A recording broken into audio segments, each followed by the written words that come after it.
अस्सलामुअलैकुम दोस्तों, आज के इस वीडियो में मैं बात करने वाला हूं स्विच स्टेटमेंट के बारे में कि स्विच स्टेटमेंट क्या है और प्रोग्राम के अंदर इसका किस तरह से इस्तेमाल होता है। तो बगैर टाइम ज़ाया किए चलिए शुरू करते हैं। स्विच स्टेटमेंट जो है हम प्रोग्राम के अंदर उस वक्त इस्तेमाल करते हैं जब नंबर ऑफ ब्लॉक्स अवेलेबल हों, नंबर ऑफ स्टेटमेंट्स अवेलेबल हों और उनमें से किसी एक को हमने प्रिंट करवाना हो। तो उस वक्त जिस स्टेटमेंट का हम इस्तेमाल करते हैं उसको हम बोलते हैं स्विच स्टेटमेंट। तो ये एक मैंने प्रोग्राम फाइल बनाई है जिसमें क्या होगा कि यूज़र जो है किसी एक नंबर को इनपुट करेगा और स्क्रीन पर जैसे ही वो इनपुट करेगा तो वीक डे, हफ्ते के दिनों में से एक नाम जो है प्रिंट होगा।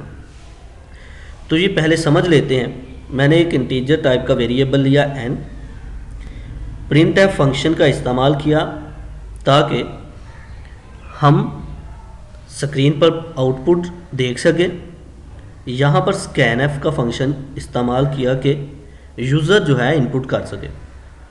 अब ये मैंने स्विच कंडीशन जो है लगा दी, स्टेटमेंट जो है वो लगा दी मैंने। केस वन में क्या रखा है मैंने कि अगर यूज़र जो है नंबर 1 को इनपुट करता है तो स्क्रीन पर प्रिंट होना चाहिए संडे।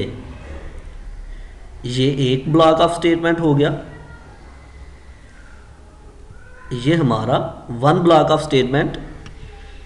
दूसरा केस मैंने रखा, एक और केस, कि अगर यूज़र जो है स्क्रीन पर इनपुट जो है वो 2 करता है तो स्क्रीन पर जो है प्रिंट होना चाहिए मंडे। ये हमारा दूसरी ब्लॉक ऑफ स्टेटमेंट। और थर्ड ब्लॉक ऑफ स्टेटमेंट हमारा ये है कि अगर यूज़र जो है स्क्रीन पर यूज़र जो है इनपुट 3 करता है तो स्क्रीन पर ट्यूसडे प्रिंट होना चाहिए। तो आइए अब इसको रन करके देखते हैं कि ये किस तरह से स्विच स्टेटमेंट जो है वर्क कर रही है। मतलब ये हुआ कि हमारे पास नंबर ऑफ स्टेटमेंट्स हैं, नंबर ऑफ ब्लॉक्स हैं, उनमें से किसी एक ब्लॉक को एग्जीक्यूट होना है। तो स्विच स्टेटमेंट का काम भी यही है कि हमारे पास डिफरेंट ब्लॉक्स होंगे, उनमें से किसी एक ब्लॉक को एग्जीक्यूट होना होगा, इसीलिए हम स्विच स्टेटमेंट का प्रोग्राम के अंदर इस्तेमाल करते हैं। तो अब इसको रन करके देखते हैं। सॉरी एरर,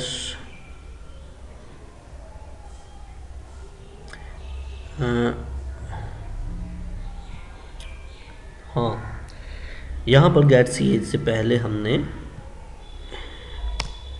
ये पैरेंथेसिस लगानी थी, ठीक है। तो अब रन करके इसको देखते हैं। तो ये देखा है enter number of week day. मैं यहाँ पर अगर 1 को इनपुट करता हूँ तो आप देखें यहाँ पर संडे प्रिंट हो गया, ठीक है। तो अगर आप प्रोग्राम को देखें ज़रा, तो प्रोग्राम में मैंने यही एक स्टेटमेंट केस 1 में दी हुई थी कि अगर हम 1 को प्रिंट करें तो संडे आना चाहिए। इसी तरह केस 2 में मैंने दिया हुआ था कि अगर 2 को इनपुट करें तो प्रिंट होना चाहिए मंडे। तो अब इसको रन करके फिर से देखते हैं कि अगर मैं 2 को इनपुट करता हूँ, एंटर करता हूँ तो मंडे प्रिंट हो गया। इसका मतलब हमारी स्विच स्टेटमेंट जो है वो काम कर रही है। स्विच स्टेटमेंट क्या कर रही है कि नंबर ऑफ ब्लॉक्स प्रोग्राम के अंदर डिफरेंट ब्लॉक्स, उनमें से किसी एक को एग्जीक्यूट करने के लिए इस्तेमाल हो रही है। तो इस तरह से हम स्विच स्टेटमेंट का प्रोग्राम के अंदर इस्तेमाल कर सकते हैं। आई होप कि आपको मेरी ये वीडियो पसंद आई होगी। Like this video, share this video and comment below this video if you have any question. Thanks for watching. Subscribe focus group. अल्लाह हाफिज़।